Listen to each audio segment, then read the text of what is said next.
So today I was going to build on a project that is ongoing, and this is a work on maps and literature in the 16th century. And I was going to start with a sort of a first chapter here, and this has to do with François Villon, who is quite a cartographical character in his in the first printed edition of his great testament that in effect witnessed great popularity. Now let's see there. Just as a haptatio in much of what I do, I like to bring my students, of course, into the first printed map that we know so well, that it's the beginning of Rodney Shirley's great book on the collection in the British Museum, the great T&O map, but wanted just to show that, in effect, these maps are always around us. And when we used to take the subway in Boston, you knew you weren't going to get lost because you had a T&O map on the token that you used. And then, of course, then that also that T&O map still is persists even when you go to Paris. And then you see it on the right, and then you have this extraordinary, almost a dreamlike figure of the Seine as a woman. The profile of a woman would seem to be a woman who's whispering here, RATP, Régie Autonome des Transports de Paris. And so I wanted to come back to this. There's another, again, more of these maps, and of course, then they start to get narratized. In fact, you have almost a proto-novel here of melancholy, of the separation of the three brothers, the sons of Noah, in the T&O map that in effect is in Jean Manset's Fleurs des Histoires, that is in the Bibliothèque de Genève. And so I just used that to begin, and then of course then the map that of Rome, that is I call it Rome, the pupil of our eye, that is part of the same configuration. So here are the points I'd like to bring forward today. Let's see, where's that? Oh, I lost my transitional object here, the keyboard. Oh, keyboard, where art thou? There, got it. So the point I want to show how illustrated in Cannabula that are aimed at a vernacular or slightly alphabetic public are often of latent cartographic design, because illustrations have to be put into them in order to be seen as read, to teach what it is to read, and then they can be taken as virtual maps. And so we get an extraordinary play of texts that move between topography and geography, as of course Ptolemy made so famous in the first sentences of his geography.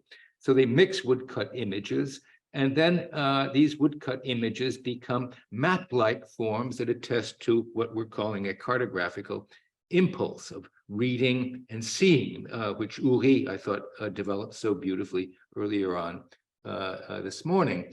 Then, so here's what I wanted to work with: Pierre Levet's first printed edition of the Testament, 1489, that succeeds a number of manuscripts that came at the time when the author, if an author it was, because François Villon could almost be a common name as much as the name of a person, the villain of French villain, as you like, but also there was a figure there. And then he's in the popular imagination, and you see manuscripts that persist. In fact, if I can just open up a quick parenthesis here, when I was at the Bibliothèque Nationale in 1974, working on this in the old great Bibliothèque Nationale de Richelieu, I asked if I could see this one edition of Villon, and then the librarian came to me and said, "No, monsieur, you're in the reserve. This book is in La Grande Réserve." And so then I actually somehow used whatever charm I had and I saw this, and I saw that the text of Villon was attached to the farce of Pierre Levet, and so that attested to the fact that the character of Villon is both common and popular. So here's the first printed edition. There's the image of the text. But what we see in the heritage of this is that Villon, of course, becomes extraordinarily popular after a short story by Robert Louis Stevenson, who was mentioned earlier this morning. And so, and it's a night where Villon comes into a tavern and then tells the stories of his life. Pound works on him, and we see him in lots of cinema in these wonderful films. I love If I Were King, two versions, The Beloved Rogue, and so on and so on. But then autobiographically, where does this all, as we say, it all begin? My father had this edition in his library of a translation of Villon by John Payne. And then we look at the way that it in effect is distributed, and we see how, in fact, Rossetti and Swinburne translated the works, but then they had to Bowdlerize it because it was too dirty for them. And so this ballad is omitted, this ballad is omitted, the ballad of the slanderous tongues. Then when D.P. Wyndham Lewis writes a fantastical biography, and what does he do? He's got to have a map as a sort of frontispiece to it, and it's, of course, we know it's this map, a variant of the Tronchet map of Paris of 1550. But what I wanted to show here is that this map itself, in fact, brings us close to Villon because one of the points of relation at the edge of the map is the gibbet. Where it's the gallows, where figures are hanged. Here is a colored version of the same map, and then we look at it in detail. And there, if you look on the right, in the middle, there is one of two gibbets that are there. And this is again part of this world of Villon. And then the same map brings into it what is this? The Tour de Nesle, the Tower of Nesle, that in effect will come back in one of the poems that I wanted to work on in a few minutes that follow. And so this is in fact the disposition of the Grand Testament. You have a punctuation of ballads and fixed forms and very, very carefully done stanzas, in effect, where in effect you have center and circumference with a rhyme scheme, ABA, BB, CBC. And so you have center and outside, and then lots of acrostics that are going on. In fact, that produces almost a cartographic reading because in effect you have to see it. And then at the same time, you have to coordinate this, at least in Levet's edition, of woodcuts that in effect become cardinal points in the geography of the work. And this allows us to reconsider what it is to read an early modern text, because we read it backwards and we read it forwards. And it's through this cartographic sense that, in fact, what I'm getting at is we have a sense of foliation, of turning pages, turning, going back and forth, backward, forward. And so then this is, in fact, a way, in effect, that these images start to separate and come together. So here's the first set of images where Villon begins the work, and then his arch enemy, the Thibaut d'Aussigné, is the person who the poet says tortured him, and almost it's inferred that he buggered him for a month and forced him to just drink water and then eat crumbs of dried bread. But what you see here is in this common woodcut, the figure on the left, Villon, who's almost with his left hand abjuring the figure of the bishop who is holding something. I don't know what it is, but in his left hand. What could that be? And what could be in the right hand of the figure on the left? But in effect, these woodcuts go through the work and they start to organize a cartography of it, a mapping, and of course it ends with this famous pairing where the figure on the left wants to, in effect, deny death that has already taken place, and in the famous epitaph of Frères humains qui après nous vivaient, a poem that all French students know by heart. And then, but then to bring this out even more, it is Clément Marot in 1532, who then re-edits Villon, in effect, who has actually gone underground in the 50 years that have passed, and then he puts Villon into Roman type. But he says something quite important here, and see if we can get to it. In order to appreciate Villon, il faudrait avoir été de son temps à Paris et avoir connu les lieux, les choses et les hommes dont il parle, la mémoire desquels tant plus se passera, tant moins se connaîtra. Ici l'industrie, c'est l'édit. You would have to have known in this time the Paris, known the places, the things, the people. In fact, you have to know the maps of Villon's world. And so it's going away. In fact, we try and hold it, and this is what Marot does. But then, again, I want just to see how the foliation works here. When the book opens and when it closes, you have the contact and then the separation of the two figures who are antithetical one to the other. And so this part, again, is part of this extraordinary design that, in effect, brings Parisian space and the characters all together. So there's the one we've seen together. And now here is the second set of woodcuts where Villon starts to listen to La Belle Lumière, a famous old lady who regrets the time of her youth. À vie mère que je dois regretter, la belle qui fut aumière. Sois jeune fille, souhaiter et parler en cette manière.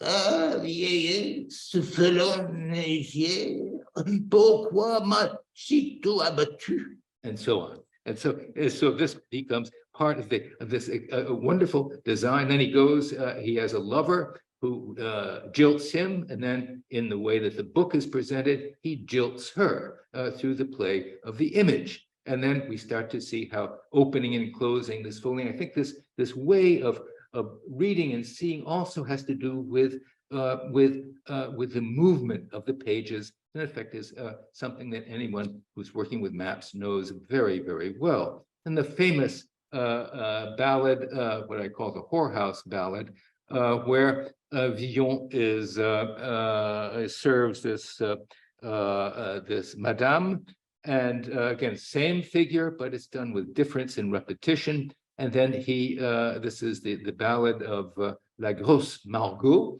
and I just put this here. We'll get to it later, but it is the only poem that I know in French literature where every line ends with the letter T. Si j'aime et sers la belle de Bonnet, willingly, m'en devez-vous tenir Neuville ne saute. So T, T, T, T. And so that the reading of the line of the poem goes from sort of a west end, as if in a church, to an east end, because the cruciform T, in effect, is the letter of salvation or of damnation. But in effect, it ends in this extraordinarily prosaic way, but in silence. This is part of, I think, the mapping of this work. That this poem, this text we have seen already, and then just to go again and again on the foliation. But we see how this figure, this woodcut, starts to move into different works. This is in a shepherd's calendar of 1503, and we see him coming back just as a woodcut image now and again, and then he, in effect, is part of this process that I call quasi-cartographical. So let's see, how are we doing on time here? I will just try and move ahead as quickly as possible, but we have we have him toward the end of the work giving his last words when he's on the gallows. What do you say? Le rondeau que fit le Divillon quand il fut jugé. Je suis français, je suis François, dans ce me poise. Né de Paris en pré-pontoise, qui d'une corde d'une toise, saura mon col que mon cul poise. I'm French, and that weighs heavy on me, but I'm born in Paris near Pontoise. So the world is thrown topsy-turvy. Paris becomes the suburb of Pontoise, and then he who is going to hang from a cord of a rope of 5.5 feet will know who his neck will know that his butt is heavy. That's his last words. And then we have the epitaph, but in effect it closes this work, and then gives us a sense of this metaphysical space that's there. So just go back now to our subway ticket, and then that profile of the river Seine, that in effect seems to be a face that I would associate with the ballad of the ladies of yesteryear. That in effect is it is a cartographical, geographical poem. Dites-moi où, donc, most famous poem, I think, in French literature. Georges Brassens, I think, did a very nice rendering of it, but everyone knows it totally by heart. And dites-moi où, dans quel pays flora la belle romaine, archipiade qui Thaïs, qui fut sa cousine germaine, écho parlant qu'en Britomène, sur rivière, sous étang, qui ont peut-être plus humaine. Mais où sont les neiges d'antan? Where are the snows of yesteryear? And so it goes from antiquity into Roman, it flows, flora, and then it goes into rivers and then lakes, and then the noise over the rivers, and then it gets to Paris in the second stanza with the castration of Pierre Abelard and Héloïse, and then it gets back to the Seine. Similarly, where is the queen? This is order that Buridan would be thrown into a sack into the river. But where are the rivers? Where is it yesteryear? That is that we'll get back to that later on. But in fact, that is the way it works. And then the flow and the goes to the end of the poem, where the poet asks, well, don't ask now and again where they are, but just go back to the snows of yesteryear. But at that one point in the middle of the poem, he asks, who was the queen who ordered that Buridan, who was a philosopher I think in the 13th century, but was also a popular figure, would be thrown in a bag in the river, in the Seine, fut jeté en sac en Seine. How and why? There was a famous woman, sort of a man-eater, who in effect invited young men up to the top of her tower at the Tour de Nesle, and then she serviced them, and then when they were sleeping, had them put into burlap bags, and then tossed them out the window and then into the river. Well, Buridan heard about this, and then he put a boat filled with straw at the bottom of the tower, and then he went in, and then he was thrown in and then bounced into the sack. And so in effect, we have this marvelous comic effect, but in effect, there is the Tour de Nesle. That was where, in effect, he was thrown. But I believe he is thrown and he is sewn into this. This is where the cartography of growth and generation comes forward. And so I see much of this in close relation with the iconography that is so famous of the Très Riches Heures du Duc de Berry, done by the Lambourg brothers in the 1420s or 30s, where in effect we have we have winter, the snows of yesteryear, but a sense of warmth is coming, and we see it in this, in almost this cinematographic portrayal of the three characters by the fire. The woman, in fact, is associated with the Virgin Mary because of the color blue, but she is raising her skirt, and then the guy on the left, in effect, is warming his balls by the fire, and it looks like he's reading his cell phone, but must be something else. And then the woman is doing the same with her, warming her genitals, so that in effect, so that the good season will come. There we have, and so I think this has to do with sowing and with seeds, and then we see it in the last stanza of the poem, Prince n'enquéré de semaines, où ils sont de ce temps, que ce refrain ne vous remène. Mais où sont les neiges d'antan? So semaine, in fact, has to this the week has to do with the sowing, and the sowing, in effect, becomes, in effect, that which promises the future. And I think this has to do with the consideration of a space, and the rebirth of a space that, in effect, is given to cartography. So just to conclude here, where I'm going to take this project, I'd like to bring it forward to study the relation of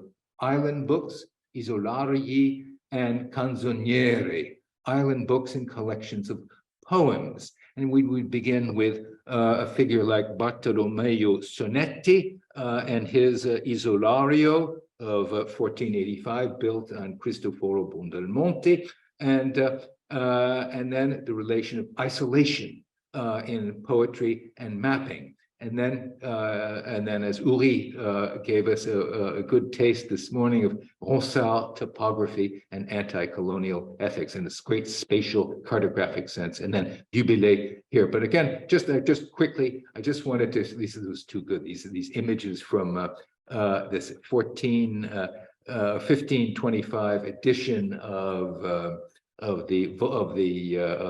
Petrarch's Canzoniere is in effect a map-like form, because you have this relation of commentary that starts to almost envelop, starts to eat around, or incorporate, or in fact introject the text that is given, and then it is extraordinary in the beginning, where voi che ascoltate in rime sparse i suoni di quei sospiri, io nudriva il core in sul mio primo giovanile errore. I just wanted to get on that line as a sort of a taste for the future project, because in sul mio primo, in my first juvenile wanderings, well, in sul, in fact, carries the Latin sense of an island in it. And then in that same edition, what do we have but a map,